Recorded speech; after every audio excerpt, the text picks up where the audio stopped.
Assalamualaikum warahmatullahi wabarakatuh. Syukur alhamdulillah kita panjatkan kepada Allah Subhanahu wa taala karena pada pagi hari ini kita masih diberi kesehatan walafiat untuk menghadiri diseminasi budaya positif yang ada di SD Patalangi 1. Tak lupa kita panjatkan kepada junjungan kita Nabi besar Muhammad Sallallahu Alaihi Wasallam karena telah membawa kita dari alam kegelapan menuju alam yang terang benderang seperti sekarang. Bapak Ibu, mungkin langsung saja agar waktu yang tersedia ini sangat bermanfaat. Di sini saya akan menyampaikan tentang diseminasi modul 1.4 budaya positif yang dirancang oleh saya sendiri, yaitu di Prastigi Walinda, dengan tim kami, yaitu ada Bapak Fasil, Gus Hasan Khalid, kemudian Ibu pengajar praktik saya yaitu Ibu Maria Widiawati, kemudian saya sendiri JPP Angkatan 10 Lutfi Prastigi Walinda. Sebelum kita menginjak ke tentang budaya positif, di sini saya mempunyai pantun. Kita berpantun terlebih dahulu, ya. Bunga mekar di pagi hari. Ada mawar dan juga melati. Sebelum masuk ke pembahasan ini, dengarkan dulu pantun dari ini. Siang hari makan sepiring ketan. Sepiring ketan buatan paman. Salam hormat saya ucapkan kepada Bapak Ibu guru sekalian. Untuk selanjutnya yaitu dalam agenda ini saya akan membacakan urutannya, yaitu ada pembukaan yang tadi sudah saya buka, kemudian pembahasan modul 1.4 tentang budaya positif, kemudian penutup. Selanjutnya yaitu tujuan pembahasan diseminasi ini untuk kami calon guru penggerak, yaitu menyampaikan informasi kepada Bapak Ibu guru sekalian yang ada di lembaga ini tentang budaya positif. Latar belakang yang mengikuti yaitu di era globalisasi ini, sebagian besar anak-anak mengalami krisis karakter yang disebabkan tindakan mereka yang dengan mudah meniru budaya luar tanpa menyaring dan mengkaji ulang terlebih dahulu. Untuk itu, kita sebagai pendidik perlu menerapkan kembali budaya positif pada anak-anak di lingkungan sekolah agar nantinya mereka mampu menyaring dampak negatif dari budaya luar dan membentuk karakter murid dalam mengimplementasikan nilai-nilai profil pelajar Pancasila. Penerapan budaya positif ini tidak bisa dilakukan tanpa dukungan dari semua elemen yang ada di sekolah ini. Benar ya Bapak Ibu, ya? Next, Pak.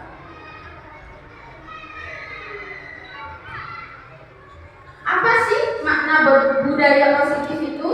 Dan apa contoh penerapan budaya positif yang telah kita terapkan? Budaya positif di sekolah yaitu nilai-nilai dan kebiasaan-kebiasaan di sekolah yang berpihak pada peserta didik agar mereka dapat berkembang menjadi pribadi yang kritis, penuh hormat dan bertanggung jawab. Di mana pembiasaan itu sudah kita lakukan setiap harinya, dan itu adalah dokumentasi yang saya sematkan di sini. Di situ ada kegiatan upacara, kemudian ada membaca surat Yasin dan surat-surat pendek, kemudian ada Sabtu bersih.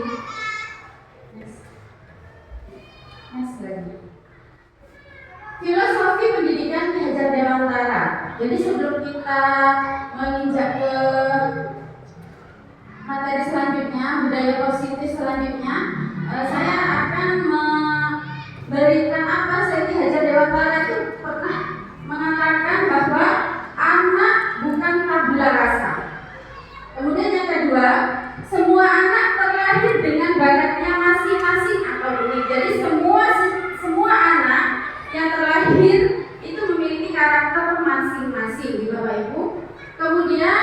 Ki Hajar Dewantara juga berkata, anak itu memiliki budi pekerti.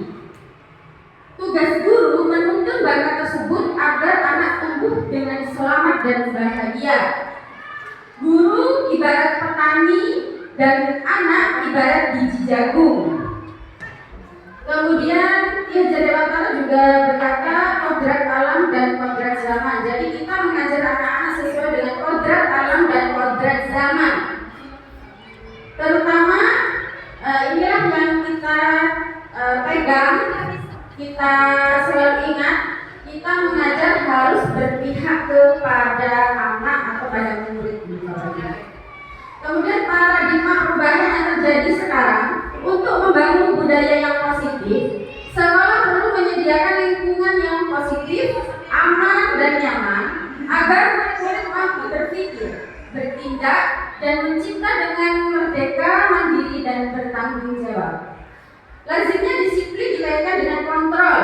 Dalam hal ini kontrol gurulah dalam menghadapi murid. Perubahan paradigma teori kontrol itu atau ilusi kontrol. Yang pertama yaitu ilusi guru mengontrol murid. Kemudian ilusi bahwa semua penguatan positif, efektif dan bermanfaat. Ilusi bahwa kritik dan membuat orang merasa bersalah dapat menguatkan karakter. Kemudian ilusi bahwa orang dewasa memiliki hak untuk memaksa. Itulah ilusi kontrol yang terjadi sekarang. Perubahan paradigma stimulus respon dan teori kontrol. Jadi di sini ada perbedaan antara stimulus respon dan teori kontrol. Stimulus respon itu contohnya itu kita mencoba mengubah orang agar berpandangan sama dengan kita. Akan tetapi teori kontrol yang terjadi itu kita berusaha memahami pandangan orang lain tentang dunia. Nah, Bapak Ibu, kemudian perilaku buruk dilihat sebagai suatu kesalahan. Akan tetapi semua perilaku memiliki tujuan. Jadi perilaku yang terjadi itu sebenarnya semuanya bukan kesalahan, tapi itu terjadi karena memiliki tujuan tertentu. Orang lain bisa mengontrol saya.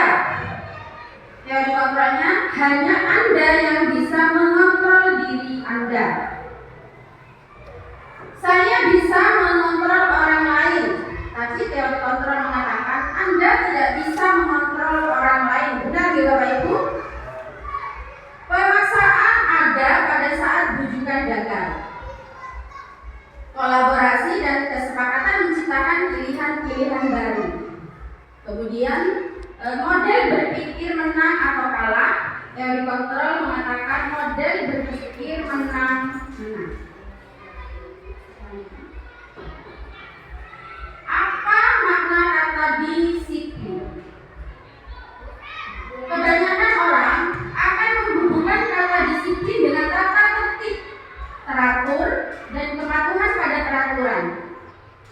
Kata disiplin juga sering dihubungkan dengan hukuman, padahal itu sungguh berbeda. Karena belajar tentang disiplin positif tidak harus dengan memberi hukuman. Justru itu adalah salah satu alternatif terakhir, dan kalau perlu kita gunakan sama sekali dalam budaya kita, makna kata disiplin dimaknai menjadi sesuatu yang dilakukan seseorang pada orang lain untuk mendapatkan kepatuhan. Kita cenderung menghubungkan kata disiplin dengan ketidaknyamanan. Kemudian motivasi perilaku manusia. Motivasi perilaku manusia itu ada dua, yaitu ada motivasi ekstrinsik dan intrinsik. Contoh motivasi ekstrinsik itu untuk menghindari ketidaknyamanan atau hukuman. Apa yang akan terjadi apabila saya tidak melakukannya? Itu adalah contoh motivasi ekstrinsik. Kemudian ada lagi untuk mendapatkan imbalan. Contoh katanya yaitu apa yang akan saya dapatkan apabila saya melakukannya. Tapi motivasi intrinsik itu adalah untuk menghargai diri sendiri, menjadi insan sesuai harapan kita. Contohnya yaitu, saya akan menjadi orang yang seperti apa apabila saya melakukannya. Itu adalah motivasi dari dalam, motivasi yang timbul dari kita sendiri. Nah, selanjutnya yaitu adalah keyakinan kelas, hukuman, dan penghargaan. Mengapa kita tidak memakai peraturan saja? Mengapa harus keyakinan kelas? Di sini saya memiliki 3 contoh kalimat. Yang pertama, mengapa kita memiliki peraturan harus menggunakan helm bila mengendarai kendaraan roda 2? Yang kedua, mengapa kita memiliki peraturan 3M? Menggunakan masker, mencuci tangan, dan menjaga jarak 1-5 meter. Yang ketiga, mengapa kita memiliki peraturan harus datang tepat waktu pada saat mengikuti pelatihan?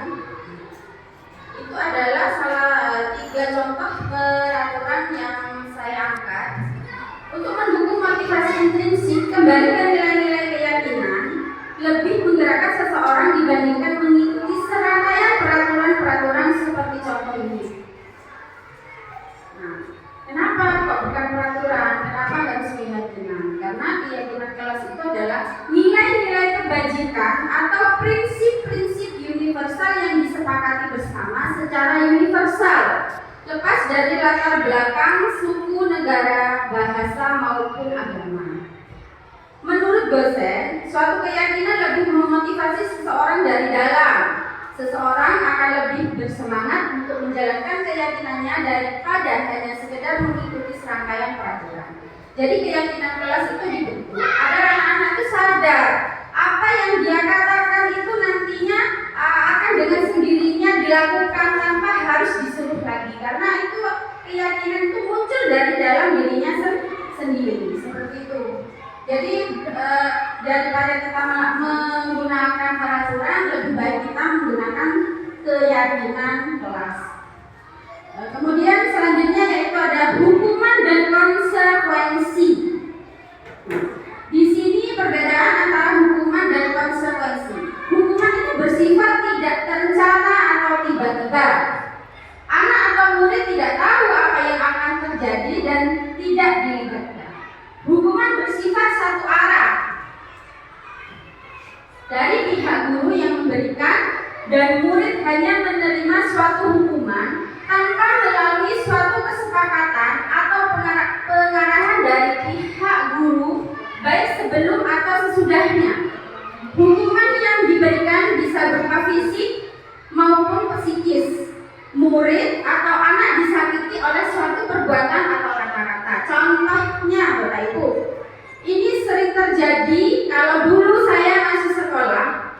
Biasanya itu kalau tidak bisa mengerjakan PR atau tidak bisa mengerjakan soal, itu pasti ada kata-kata goblok, itu ya. Nah, itu termasuk psikis yang disakiti. Atau dengan menggunakan fisik. Ya, dulu saya masih sekolah itu kadang kalau kuku panjang, nah itu langsung diambilkan bambu panjang, itu langsung dipukulkan ke tangan. Mungkin Bapak Ibu dulu itu juga pernah merasakan seperti itu. Tapi kita sebagai guru milenial, ya Bapak Ibu, kita harus bisa membedakan antara hukuman dan konsekuensi ini, karena ini sangat berpengaruh sekali terhadap anak-anak didik kita. Kemudian konsekuensi itu sudah terencana atau sudah disepakati, sudah dibahas dan disetujui oleh murid dan guru. Umumnya bentuk-bentuk konsekuensi dibuat oleh pihak guru dan murid sudah mengetahui sebelumnya konsekuensi yang akan diterima bila ada pelanggaran. Pada konsekuensi, membuat tidak nyaman untuk jangka waktu pendek. Nah, itu adalah konsekuensi. Next. Yang selanjutnya yaitu tentang 5 kebutuhan dasar manusia. Jadi manusia itu mempunyai kebutuhan dasar. Yang pertama yaitu untuk bertahan hidup. Yang kedua, kasih sayang dan mudah diterima. Yang ketiga adalah kekuasaan. Keempat, kebebasan. Dan yang kelima adalah kesenangan. Selanjutnya, bertahan hidup. Apa sih bertahan hidup itu? Kebutuhan bertahan hidup atau survival adalah kebutuhan yang bersifat fisiologis untuk bertahan hidup, misalnya kesehatan, rumah, dan makanan.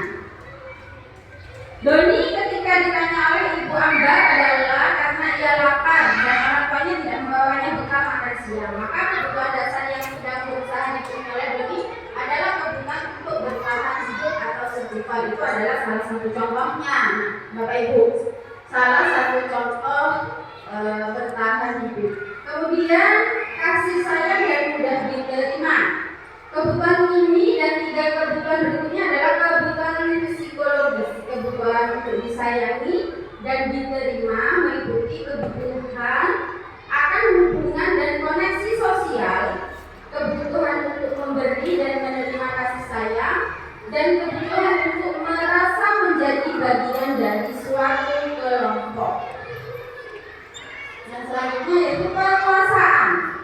Kebutuhan ini berhubungan dengan kekuatan untuk mencapai sesuatu, menjadi kompeten, terampil, diakui atas prestasi, dan keterampilan kita didengarkan dan memiliki rasa harga diri. Kemudian yang selanjutnya adalah kebebasan.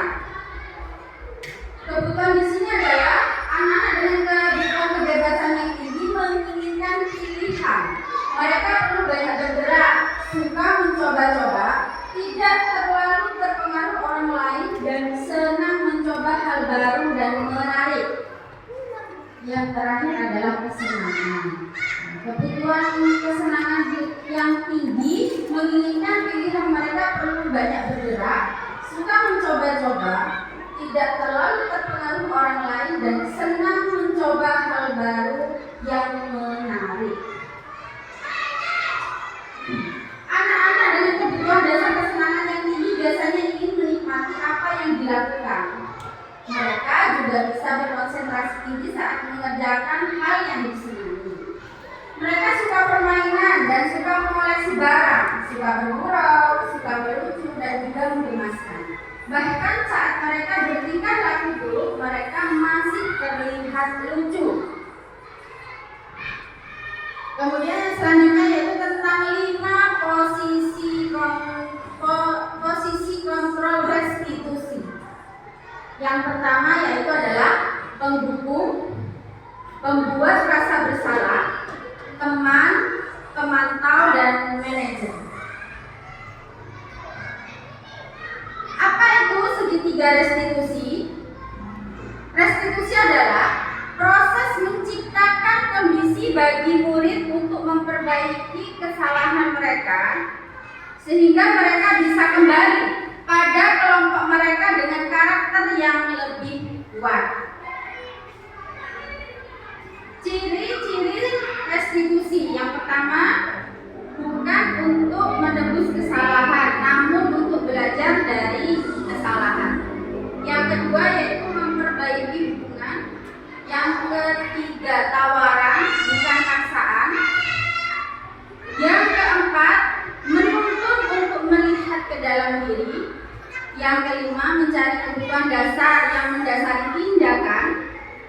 Yang keenam, cara yang paling baik untuk memperbaiki diri. Yang ketujuh, fokus pada karakter, bukan tindakan. Yang kedelapan, fokus pada solusi. Dan yang kesembilan adalah mengembalikan murid yang berbuat salah pada kelompoknya. Jadi itulah 9 ciri-ciri tentang restitusi. Segitiga restitusi adalah sebuah tahapan untuk memudahkan para guru dan orang tua dalam melakukan proses melakukan restitusi bernama segitiga restitusi. Nah, di sini dalam segitiga restitusi itu ada tahapannya, Bapak Ibu. Yang pertama yaitu menstabilkan identitas. Yang kedua, validasi tindakan yang salah. Kemudian yang selanjutnya menanyakan keyakinan. Nah, di sini saya memberikan contoh penerapan segitiga restitusi di mana kasus ini memang benar-benar terjadi pada saat saya mengajar. Monggo bisa dilihat. Nah, jadi ini ada murid saya yang berebut kertas, berebut kertas sampai menarik kerudung temannya. Nah, ini memang fakta Bapak Ibu terjadi. Kemudian segitiga restitusi yang saya ambil pada hari saya yaitu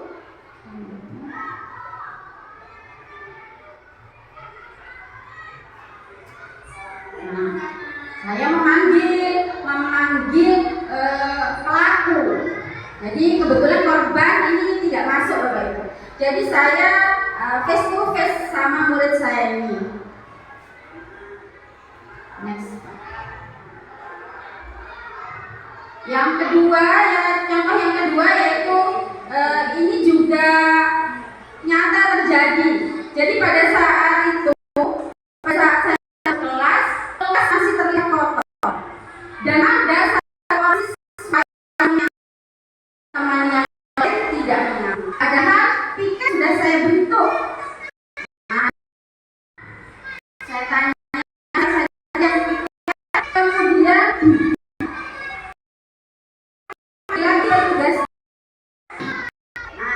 saya terapkan segitiga restitusi dalam menanyakan dan menyelesaikan kasus ini, Bapak Ibu.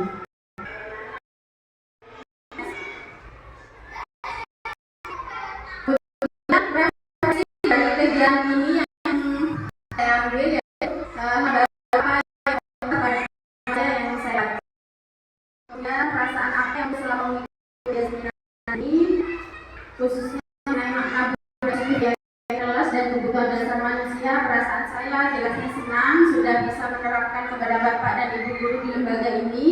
Kemudian hal baru yang saya dapatkan, kita bisa bersama-sama melangkah menjadi lebih baik ke depannya untuk kemajuan SD kita ini. Kemudian peran AMON seperti apakah yang saya telah lakukan selama mengikuti diseminasi ini, sesuai dengan Ki Hajar apa yang telah dikatakan Ki Hajar Dewantoro, kita sebagai guru bisa menjadi AMON untuk menuntun murid-murid kita menjadi orang yang lebih bermakna.